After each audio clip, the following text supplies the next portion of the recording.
This is an Eye on Annapolis bonus podcast. We're gonna double dip here, man. We're at Smashing Grapes, having day drinking in the afternoon, we'll say, with George Young from DCMDVA Weather. How are you? Doing great. How are you, John? Good. Last time we met together in person, recording one of these things, you were DMV Weather, but now you're DCMDVA Weather. Did I get that right? Yeah, that's it. You know, just a little bit of a logical transition to twofold, right? Just spell out the region a little more clearly, and a kind of conscious effort to get away from Department of Motor Vehicles, even though more and more I see it on, network TV and Washington Post. Any place you look now, you see DMV as the reference to the region more and more. So I had that in mind 3 or 4 years ago when I started, and so I guess I'm trying to have both sides of the fence. I do that too. I mean, it was, DMV has always been sort of the Delaware, Maryland, Virginia. Right. Yep. And as you can hear from the background noise, we are right here off of Jennifer Road at Smashing Grapes. There are the fire trucks, or the firehouse is just down the road. But we are here in early November, and we wanted to, I guess we're not early November, Mid-November now. We're mid-November. You've been lucky so far. You haven't had snow, so I can't say anything. But what we wanted to talk about the weather, and 2020 has been a very weird year. I've heard currently we're looking at a possible Category 5 hurricane landing there called Iota. So we've gone through the alphabet, and now we're into the Greek alphabet. Deep into the Greek alphabet. Actually, Theta was named after Iota. It was way out in the Atlantic to do nothing. And I just checked before we started, maybe 15 minutes ago, and Iota is a Category 5, 160 miles per hour.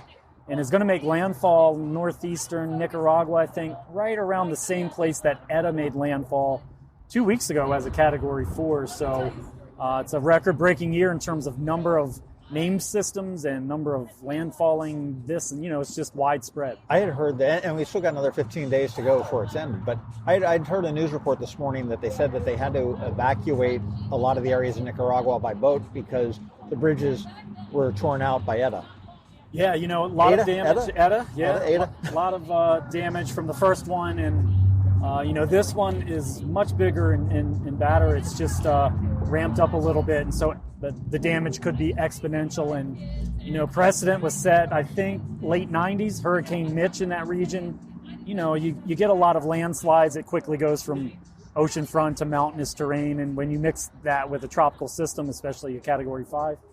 The outcome's bad, right? And with Mitch, it was 10 or 20,000 people died just from that one storm, and that's the fear here. Is this is hours away from landfall, mid-November in a record-breaking year, back-to-back storms for that place. So, it's hopefully it's the last one, or again, obviously the one after it was already named and dissipated. Right.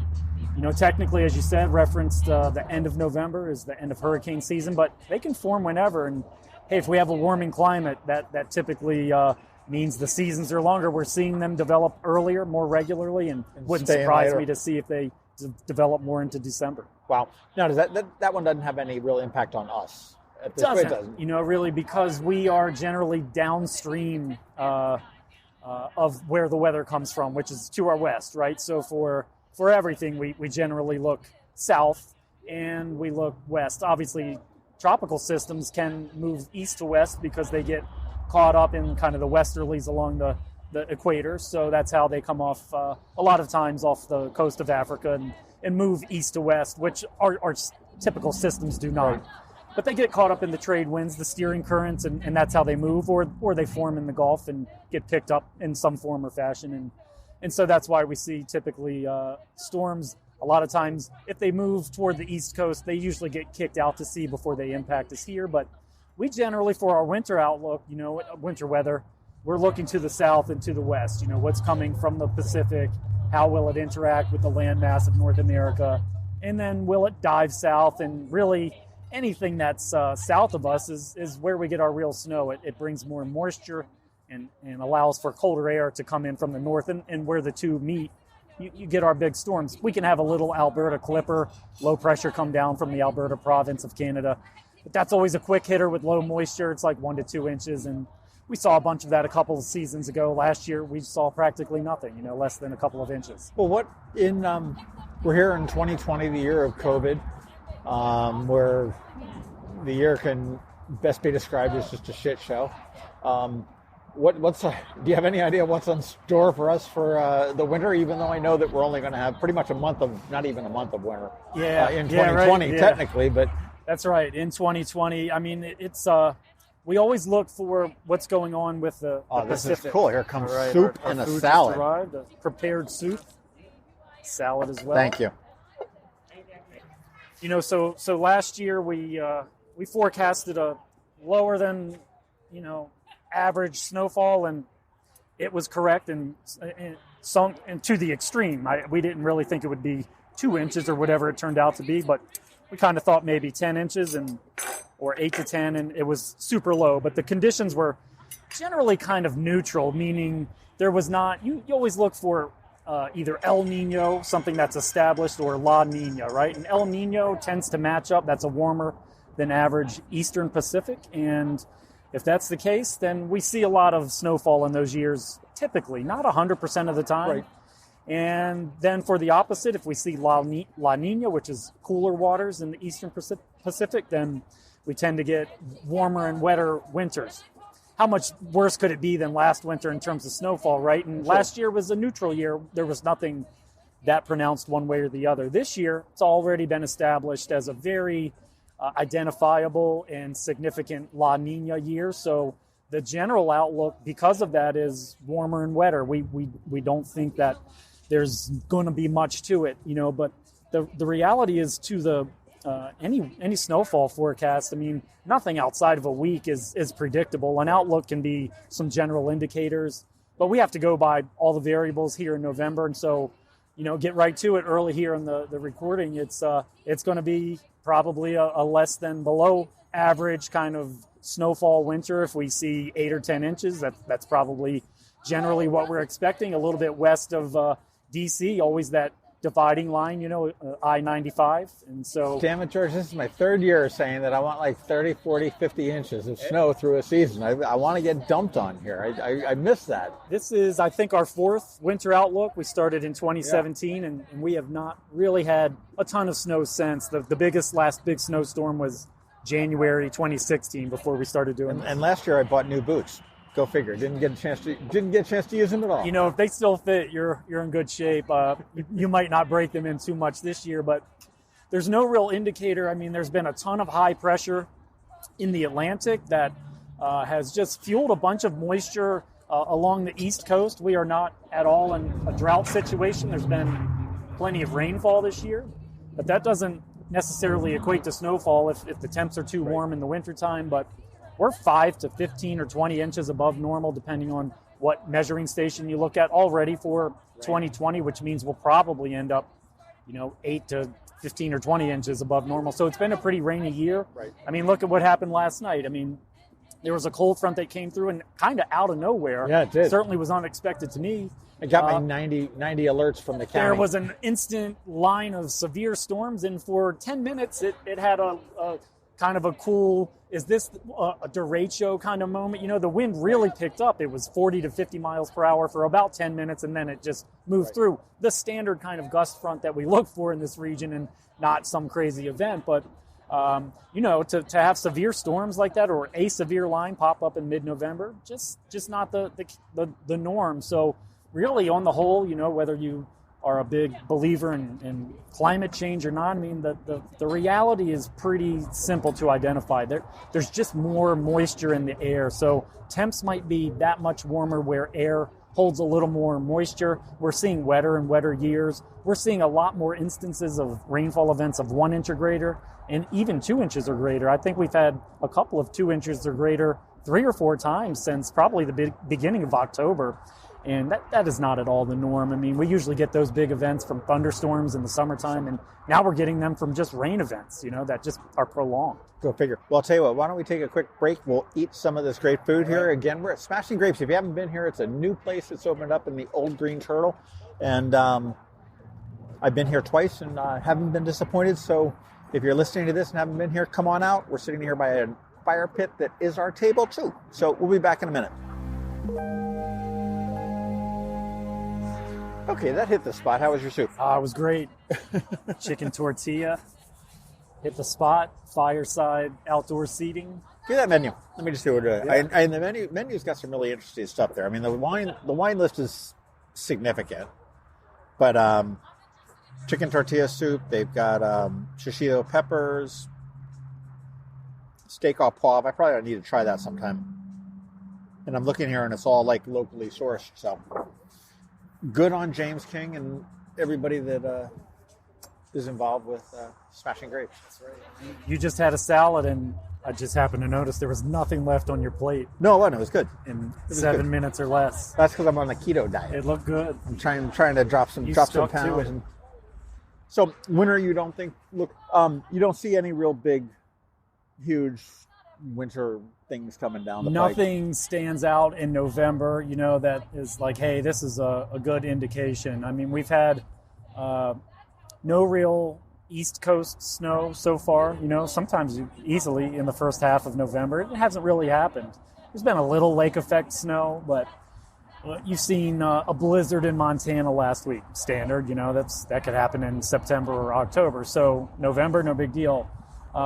Anything can happen anytime, it seems, in Denver. So they had that event sometime in September. I think it was September, maybe October, where they went from 100 degrees one day to several inches of snow or more, like 2 days later. It was an incredible temperature drop and change in, imagine going from 100 to snow. So, but that's Colorado, right? I think it has some of the biggest swings of anything in the country, that down into kind of the panhandle of Texas. Maybe a couple weeks ago, it was at one point in one day, it was literally like 4 degrees in the panhandle and 102 southeastern Texas. So to have one state of a 98 degree differential, but it's about 800 miles, so just think of it's 800 miles from here is whatever, Savannah or Orlando or something. It just doesn't happen on the East Coast. No. So the action's been there because this big ridge of high pressure has just been doing its thing for months for now. It's typically set up a Bermuda high in the summertime, and we saw that here in July. We had like 25 days in the 90s in July, and it made for ultimately a normal year or slightly above in terms of 90-degree days. But after that, it was pretty good, and here in August and September and October are always great. So there's been nothing here to indicate. And then with La Nina in effect already established, nothing sets up. But it's the same thing every year, right? It comes down to that 7-day window, and it's just you need that one lineup. It's that one intersection of storm and cold, and we kind of like it that way because it tends to get out of here faster too. It melts, Well, it seems like two cogs going, and then they just. They sit there and they graze each other, and then every now and then they just sort of fall into piece. It's a good analogy, right? Versus in other places, it's not the cogs, but the gears are always aligned, right? The cogs are always aligned. Here, it's almost more slightly happenstance, which adds, I think, to the hype and to clearly the unpredictability, but maybe a little bit to the magic and the mystical nature, like, oh, will it snow? And also why people can't drive and we shut down schools and everything early. So, sure, a ton of things will come out of COVID times that we're in now, and they'll become new norms as we move forward. And I think one of them will be no more snow days for kids, because why not? If it's snowy, just let them work from home. Just flip it on. And that way you don't have to worry about, are they going to push back the end of the year? We've already set vacations. And, this will be, I think, the first 5 or 10 years after this year will be real interesting to see what becomes the norm. I will now not feel weird or balk at wearing a mask in a public place, even in 2021 or beyond, because why not? I'm sure it would cut down on the instances of flu as we deal with every year. It's just healthier. Not that it's going to be like the standard everyday norm like it is now, but I'm not against it, and everyone's acclimated. So it's not that big of a deal, to be honest with you. Who I really laud are these servers that are here working an 8-hour shift, whether they're retail clerks in the mall or whoever's working on a public-facing job that has to wear a mask for 8 hours. Now, that I was in a mask for about 4 hours one time, and it was just driving me crazy. Yeah. I'm pulling it off my face, getting gasps of, as opposed to my own breath. And But as far as, going out and shopping or, I have a tendency to forget them in my car all the time, but it's, get to the front door and go, oh man, I walk back to the car and get it again. But yeah, put it on, walk into a restaurant, sit down at the table, and then, you're distant from other diners and everything else. And I think, some good things coming out of COVID. I mean, I think dining, as a new restaurant here, they could probably pack this patio where we are right now jam full. That's right. It's very nice being separated from everybody. I think it makes the whole experience a little bit better. It may not be as good to the owner's bank, bank account. But I think, you've got a better experience, and I think hopefully more people will be inclined to come out and support, local businesses and everything else. How long do you think we're going to be still in fall before we really see weather? I was out walking this morning and it was a little brisk.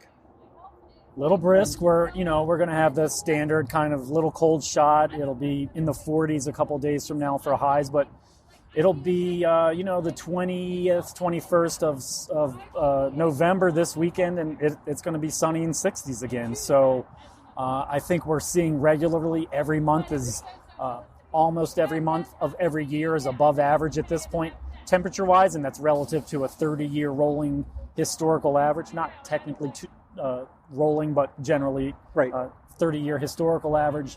So it'll take time for the averages to catch up to the reality, but the reality is simple. So, and we've seen a few winters recently, 2015 going into 16. I think it was 70s or 80 around Christmas time, and it's just more and more frequent that it's just warmer deeper into the year and then recovers better. Once the cold kind of settles in, late December, early January, then it gets established. But then it's gone by mid-March, and so the whole season's been shorter.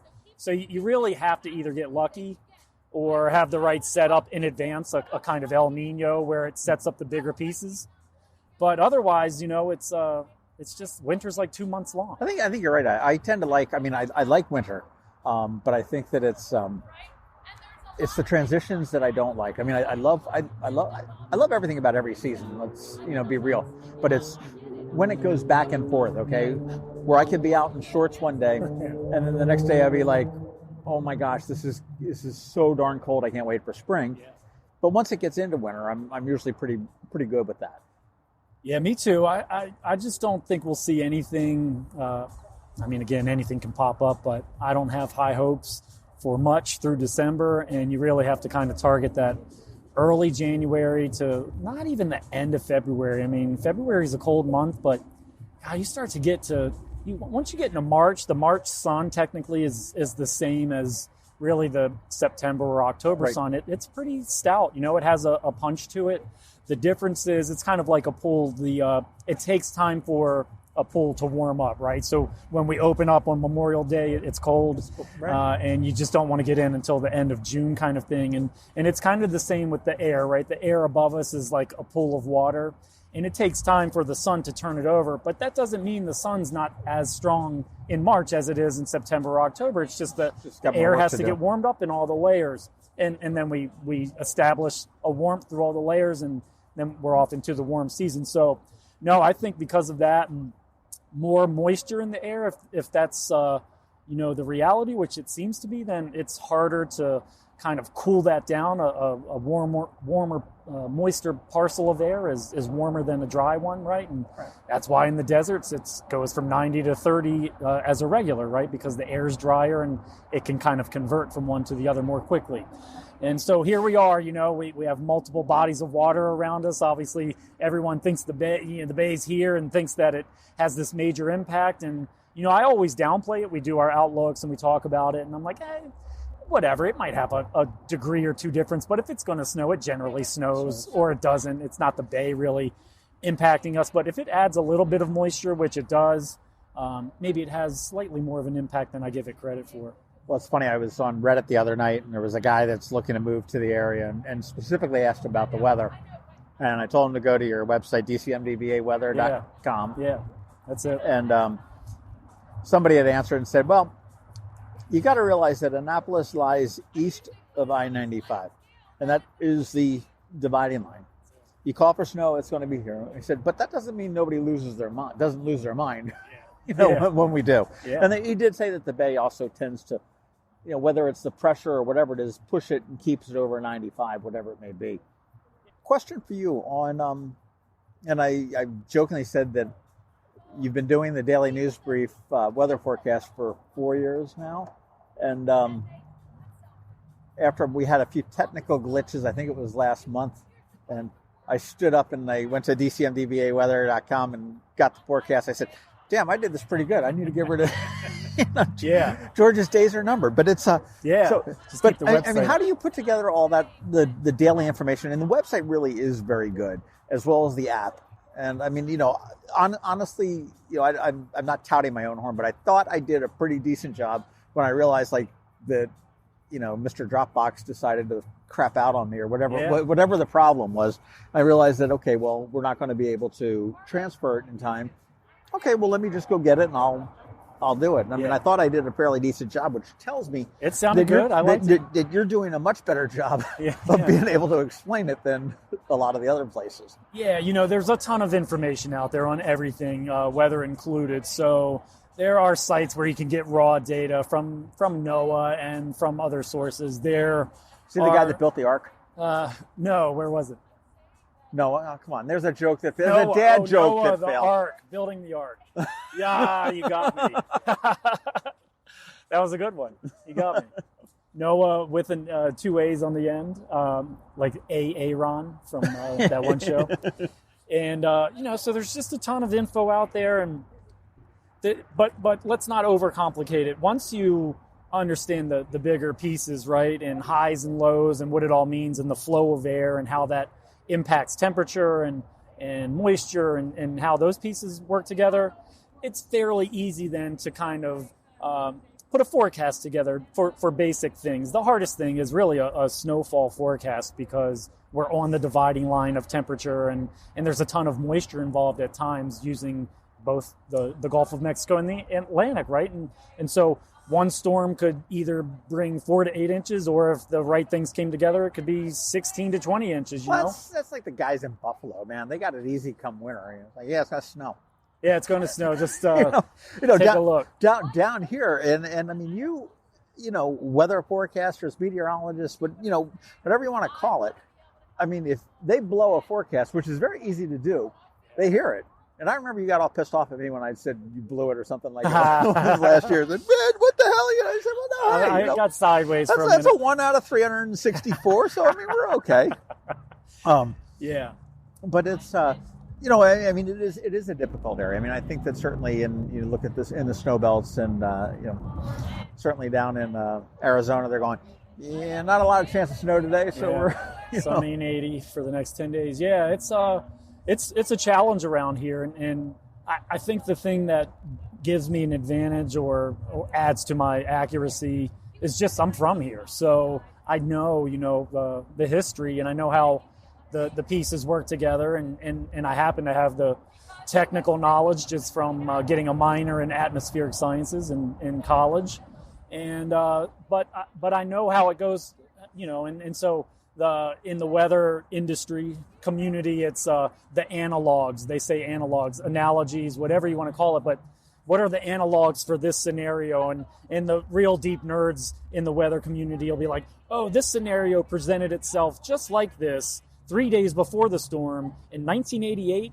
95, 2002. And, I remember a lot of storms and specific dates and things. I'm not so religious about it when it comes to analogs, but I understand what it means. And what it means is, what happened in the past when these conditions came together 3 days out or 7 days out? What tricked us then, or what led us to conclude? Right. And then when you see that, chances are this scenario is going to play out the way it did several times before. And we see this in business and sports and whatever. I watch a lot of sports, and when these two teams came together over the past, this kind of game evolved. Yes, the Super Bowl stats. Yeah, it doesn't always pan out that way. So analogs are indicators of what might happen. It's a bit of a bigger chance, just like a winter outlook. Hey, on the whole, we think it's going to be below average, but it all comes down to the 7-day in window. So just because I've seen those things where anyone in any field, if they have experience and knowledge, they're able to say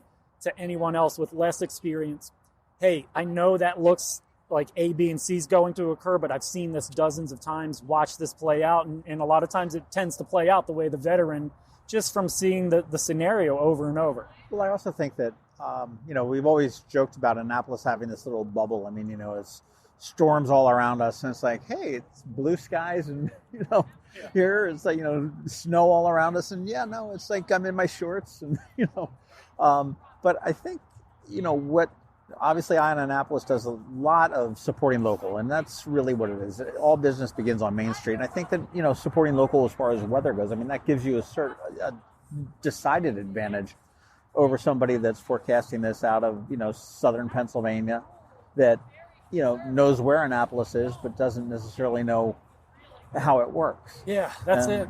You're right. It's I've thought about expanding and doing different things in different markets. I went to school in Western North Carolina at UNC Asheville, so have friends that still live there, and I thought about launching the same kind of thing there, and I have not really, because I know the area somewhat, but I'm not from there. I don't have the analog built into me. You just don't know the area. I just don't know the local thing, and if I focused on it, 10, 12 hours a day and lived there as forecasters on TV and otherwise do, then I would get used to it and I would feel more comfortable. But you have to have a feel for the local area, the terrain, different places. Asheville, North Carolina, for example, is 1,700 feet above sea level, whatever it is exactly, but it's in kind of a valley. So it's got this unique thing with different, the term is microclimate, It's got its own little thing.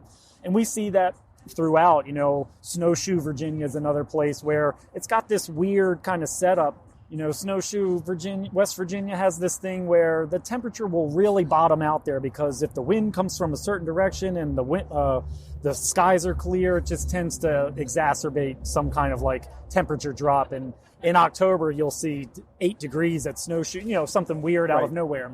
So with the bay, it adds a little bit to that. But, we've got mountains. We've got mountains west of Frederick. We then have the fall line, which runs the East Coast. And that's really the I-95 thing. We talked about it in a previous winter outlook. And that was from something probably, tens of thousands of years ago or millions, whatever the period was where, a mountainous period and or parcel of land came together with the coastal shelf, and it created this fall line, and it really helped establish the East Coast of the United States. They could only go so far up rivers, with boats, and so they went, oh, there are the falls. Let's stop here. We can't navigate that, and that's how the cities were built. So D.C. on the Great Falls of Virginia and D.C. and all the way up. You can follow it from the southeast up to the northeast. So that's another component. So you have mountains to the west, the fall line just west of Annapolis, the bay, and then the ocean. And really the Gulf of Mexico comes into play too, because it's a huge conveyor belt of moisture. If the temperature is right over us with a high pressure, ideally to the north or slightly to the northeast, just around kind of, the land of Frankie McDonald in eastern Canada, right? If a high pressure sets up there and funnels cold air in at the right angle to us, while a low pressure comes up from the south, kind of the standard nor'easter, then you have all of these things coming together, multiple areas of moisture and cold air, and then it goes up against the mountain, so it kind of keeps it in place, a little cold air damming of sorts. So it's multiple things. So could I do the same in the mountains of the Northeast and New Hampshire and Vermont? Maybe. It would take a while, but I understand the bigger pieces, and I just know the local area, so it helps a lot. Otherwise, it wouldn't be the same. I wouldn't be comfortable. I mean, it's all about local. I'll tell you what. You mentioned you threw a few like factoids and sort of fun weather facts. That sounds like a problem. But you ought to think about throwing some of those in, like when you do the daily forecast. It's like, do you know that Alaska had a swing of 800 degrees, whatever it may be. But I've gone back and forth with that. I've not really done it, as you can tell, and I'm not against it. It probably would spice it up, make it a little more fun and maybe interesting. I've stayed local, kind of out of homage to the whole thing that we're doing. It's hyper local and everything, but I think it doesn't go outside of kind of what we're trying to accomplish. So I think I'll take your advice, because you brought it up to me recently a couple of times, and yeah, it'd be fun. It would add to it, right? I mean, not every day, but I mean, if there's something cool that's like, oh my gosh, that temperature swing in 800 miles. I think that was it. Right? That's something cool. Up. I mean, okay, fine. It's not about Anne Arundel County or Annapolis, but I think that would make some sense there. So, all right, I like it. Well, I'll tell you. So I'm disappointed in our semi-annual recording here. Hopefully it's wrong. I hate to say that about my own forecast, but it could be a little bit wrong, and I think we'd all be happy. Just, if we could get to 12 or 15.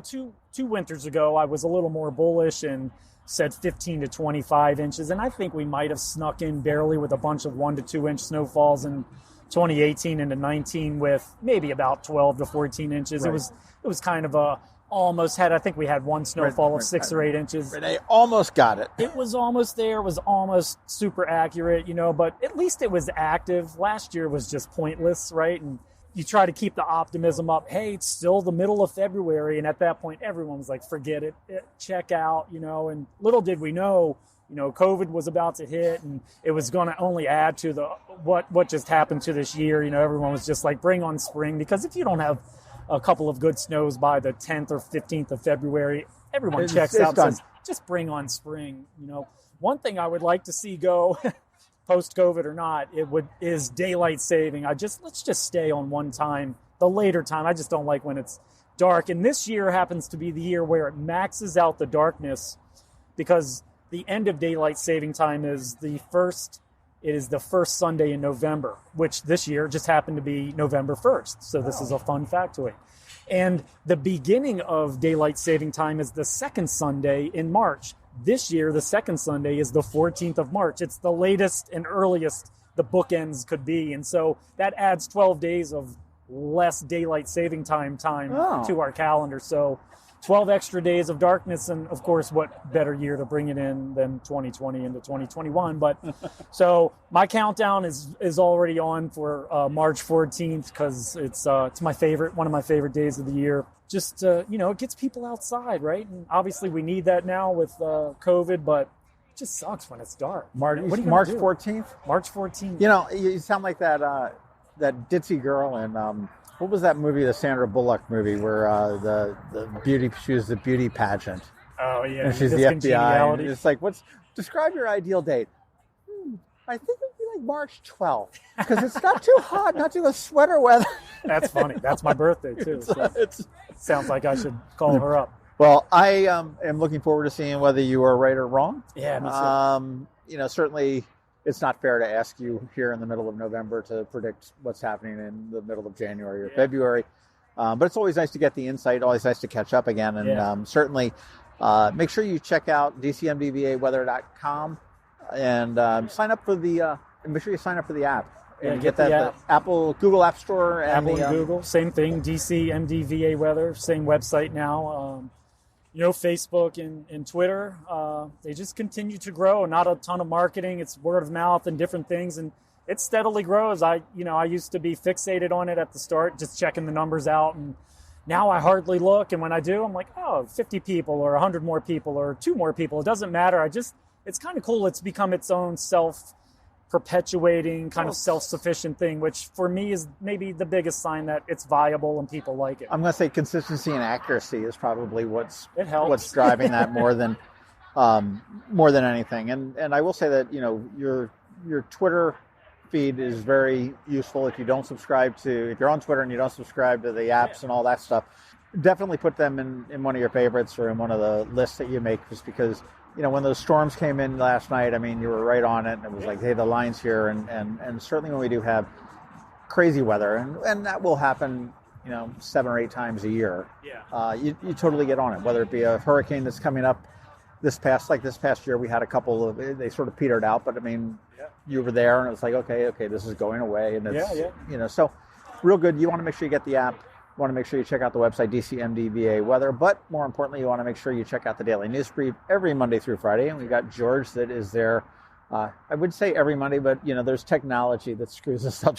But overall, I think that makes like 3 or 4 days tops that somehow it wasn't there in 3+ years, almost 4 years. Yeah, right? I think we've barely missed. I think there's one time where you forgot to push like send. Yeah, and another time when the I forgot button. to push receive. I think all of them have been human error, And but we blame it on the technology and feel better about it. None of it was human error. We'll always blame technology. Right. Damn you, Zuckerberg. Yeah, So, that's true. George, thank you very much. Is there anything else you want to throw in? No, I think that's great. It's been going great and seems to keep growing. And always the last thing to throw in, John, would be, I always do snowfall prediction contests whenever a storm appears to be coming around. I heard you're giving away a Ferrari this year. Is there A any truth to Ferrari, yeah, it might be a miniature model, but I can do that. And, usually it's a $25 or $50 gift card, Amazon or a local business or something to that effect. And it's always fun. There seems to be 100 to 200 people join in, and it's like, hey, predict down to the 10th of an inch what the measured snowfall at BWI or Reagan National would be. And it just kind of gamifies the weather, but it also helps raise awareness, and it helps keep people kind of in tune, and maybe that otherwise would be like, whatever, it'll snow or not snow, and so people track the numbers, and it builds a little excitement on top of the natural hype. So they just tend to get a little more popular, and been doing it the whole time, and they're fun. So they're always on Facebook.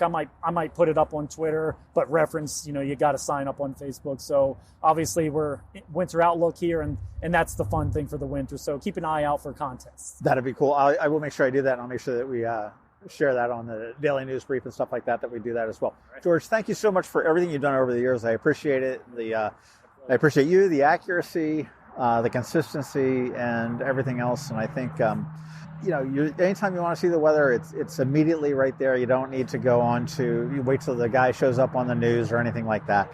And George is the guy that lives right here in the community. So it's local business, supporting local business, local weather, and it's what it's all about, being local. As we roll into the Christmas season, I can't implore everybody enough to really support your local businesses. They've taken a real bad hit with COVID. They're about ready to take another real bad hit, I'm afraid.